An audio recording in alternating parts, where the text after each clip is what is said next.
Many Muslims work hard. They wake up for Fajr.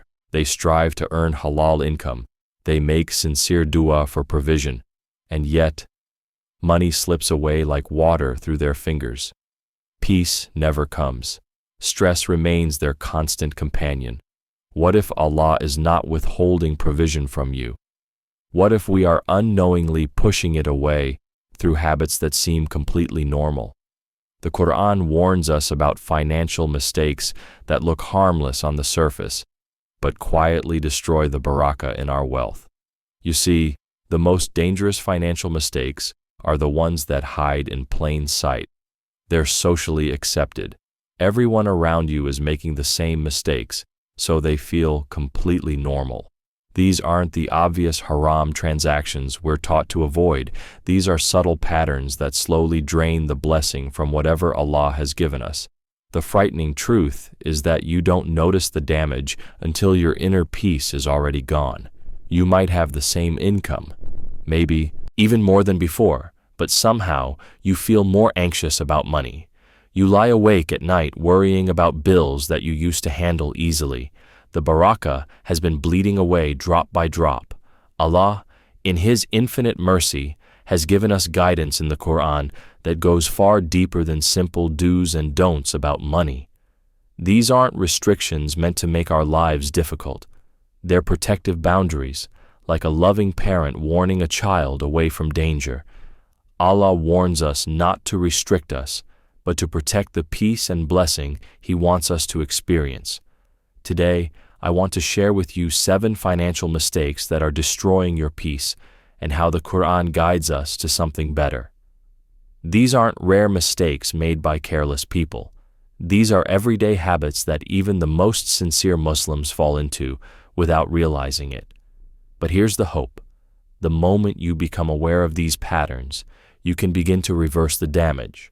The first mistake is confusing income with provision. Most of us feel secure only when our salary hits the bank account and panic when there's any delay or uncertainty. But Allah tells us in Surah At-Talaq, "And whoever relies upon Allah, then He is sufficient for him. Indeed, Allah will accomplish His purpose."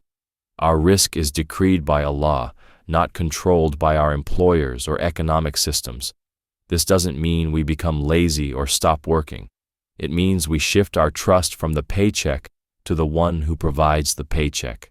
When you truly internalize this, you'll find a calmness in your relationship with money that no amount of salary increase could ever provide. You work with excellence because it's worship, not because you're desperately grasping for security. The second mistake is spending without consciousness. Money flows out of our accounts like we're bleeding financially, and we can't figure out where it all went. Small purchases here, impulse buys there, subscriptions we forgot about. Allah warns us in Surah Al-Isra. "Indeed, the wasteful are brothers of the devils, and ever has Satan been to his Lord ungrateful." This isn't about becoming stingy or depriving yourself of halal pleasures. It's about spending with intention and awareness. Every dollar that leaves your possession should have a purpose. When you spend consciously, you'll discover that you need far less than you thought, and what remains carries far more barakah. The third mistake is ignoring small financial leaks.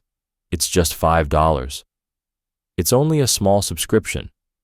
But Allah tells us in Surah Al-Zalzala, "So whoever does an atom's weight of good will see it, and whoever does an atom's weight of evil will see it."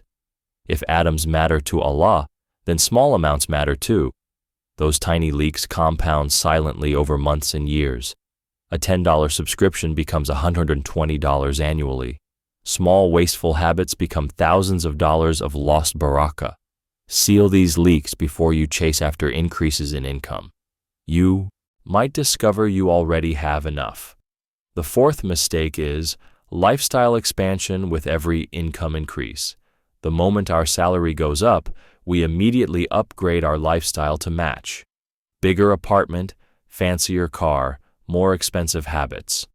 But Allah warns us in Surah At-Takathur, competition in worldly increase diverts you. This is why people can earn twice as much as they did 5 years ago, but still feel financially stressed. Their expenses grew faster than their income. Instead, build margin before you build lifestyle. Let increases in income create breathing room, not bigger bills. The fifth mistake is delaying gratitude until we have more. I'll be thankful when I get that raise. I'll appreciate what I have when my debt is gone. But Allah promises us in Surah Ibrahim, if you are grateful, I will certainly give you more. Gratitude isn't the reward for having enough. Gratitude is what makes whatever you have feel like enough. Start practicing gratitude at your current level of provision. Thank Allah for the food in your refrigerator, for the roof over your head, for the ability to earn income at all. Watch how this simple shift begins to multiply the barakah in what you already possess. If one of these mistakes felt familiar to you, if you recognized your own patterns in what I'm describing, then comment below. I choose awareness. This acknowledgement is the first step toward transformation. The sixth mistake is making dua without discipline. We ask Allah to increase our provision while continuing the same financial habits that drain our barakah. We pray for abundance while practicing wastefulness. Allah tells us in Surah Ar-Ra'd, indeed, Allah will not change the condition of a people until they change what is in themselves. Your dua must align with your behavior. If you're asking Allah for financial peace, then practice financial discipline. If you're asking for increase, first become a good steward of what you already have. Allah loves to see our faith expressed through our actions. The seventh and final mistake is measuring success only by the numbers in your bank account. We equate wealth with achievement, prosperity with peace. But Allah reminds us in Surah Al-Baqarah, but whoever fears Allah, He will make for him a way out and will provide for him from where he does not expect. True success includes peace, contentment, and the presence of barakah in whatever amount Allah has given you. I've seen people with modest incomes who sleep peacefully at night, and wealthy people who are consumed with anxiety about money. Which would you prefer? These financial mistakes reveal something deeper. Money problems are often heart problems first. When our hearts are attached to dunya instead of Allah, when we trust systems instead of our Creator, when we chase increase instead of gratitude, our external financial life reflects this internal imbalance. But remember, every Quranic warning exists to protect the barakah in your life. The moment you recognize these patterns, you've already received a blessing. Awareness itself is a gift from Allah, the beginning of positive change. So I ask you, which of these 7 mistakes has been quietly draining your peace? If these insights resonated with you, if you felt that shift from anxiety to hope as we walked through these principles together, then consider subscribing to this channel. This is just the beginning of our journey toward financial peace through Quranic wisdom.